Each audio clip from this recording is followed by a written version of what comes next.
But my next two guests are Will Falk and Max Wilbert.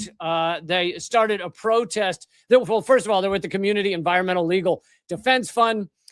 They started and were part of a protest a few years back against what would be the largest lithium mine in the United States in Nevada. And basically for that, they're being persecuted. The courts have now claimed they owe $50,000. Fined them $50,000. I mean, a life-changing amount of money, a life-destroying amount of money for their efforts, but specifically because they dug a ditch that people shit in. That's the claim. But we'll get to more details about it right now. Please welcome Max Wilbert and Will Falk. Hey, Lee. Hello. Hey, good to be with you.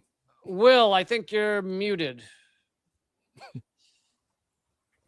Does it? Sure was. Sorry about that. No problem. Thanks for taking the time to join me. Glad to be here.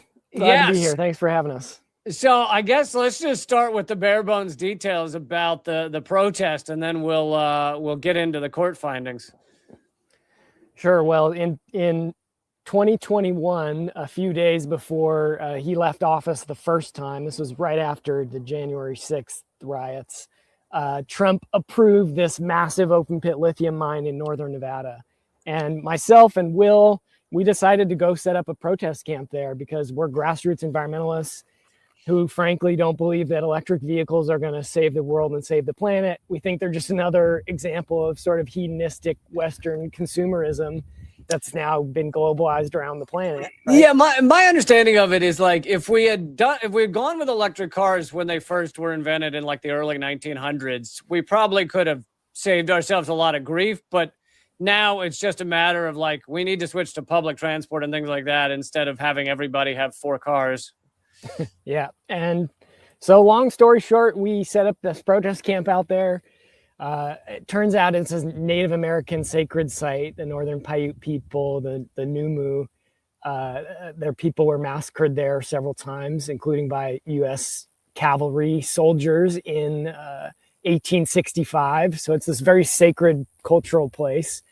And so all these elders start coming out to the protest camp, and Will and I might be comfortable popping a squat behind a bush out in the desert, but ask a disabled 75-year-old Native American elder to do that. And it's not going to work very well. So we helped to dig the golden shit pit, the $50,000 latrine. Basically a little hole in the ground in an already impacted area. We weren't harming the wilderness or anything.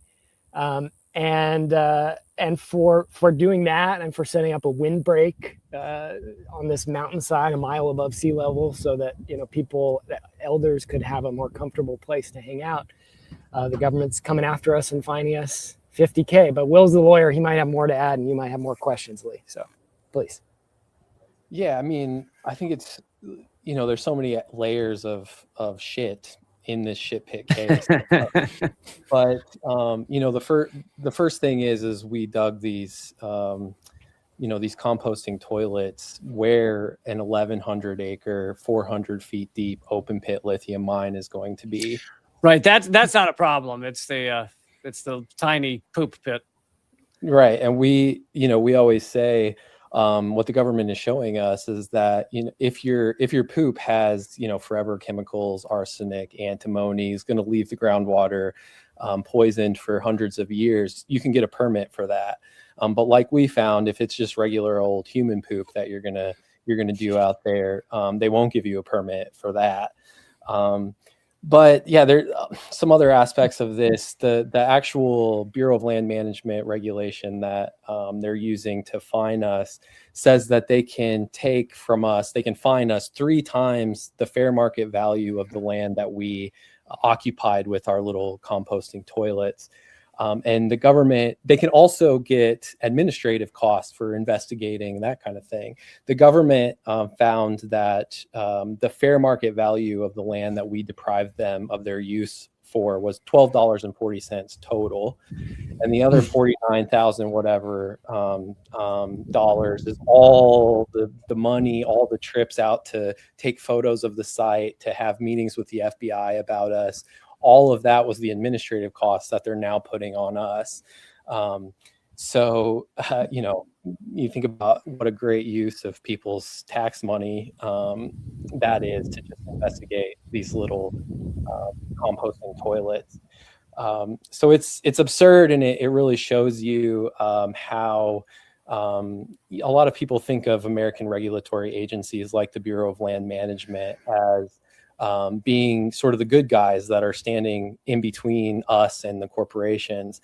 But as you can see from this, the Bureau of Land Management is really doing the bidding of the Lithium Nevada Corporation.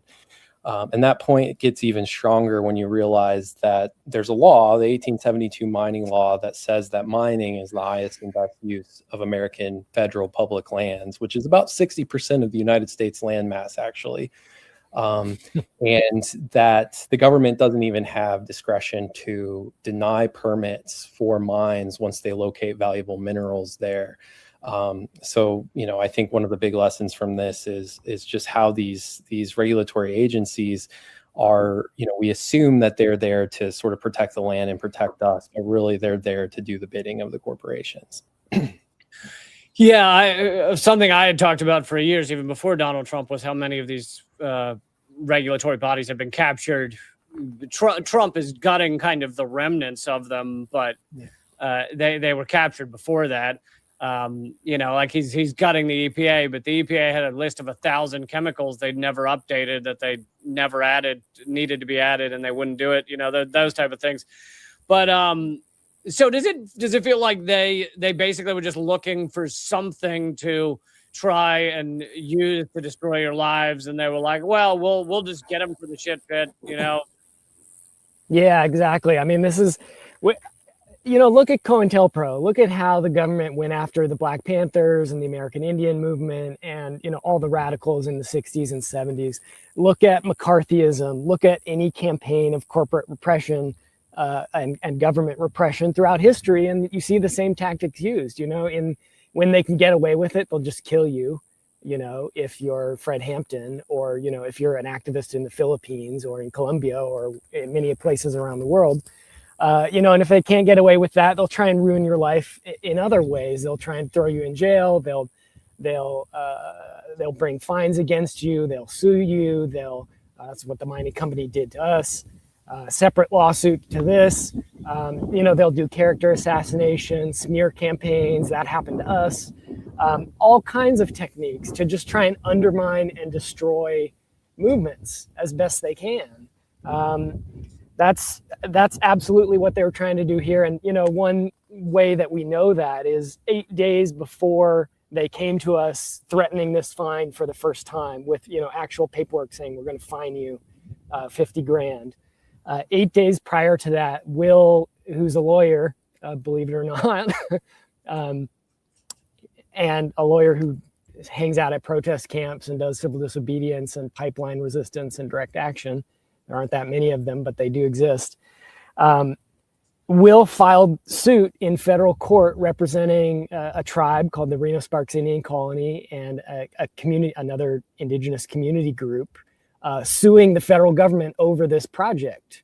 And so this is just retaliation. They didn't like getting sued, and they said, okay, well, we're going to go after this guy and fine him.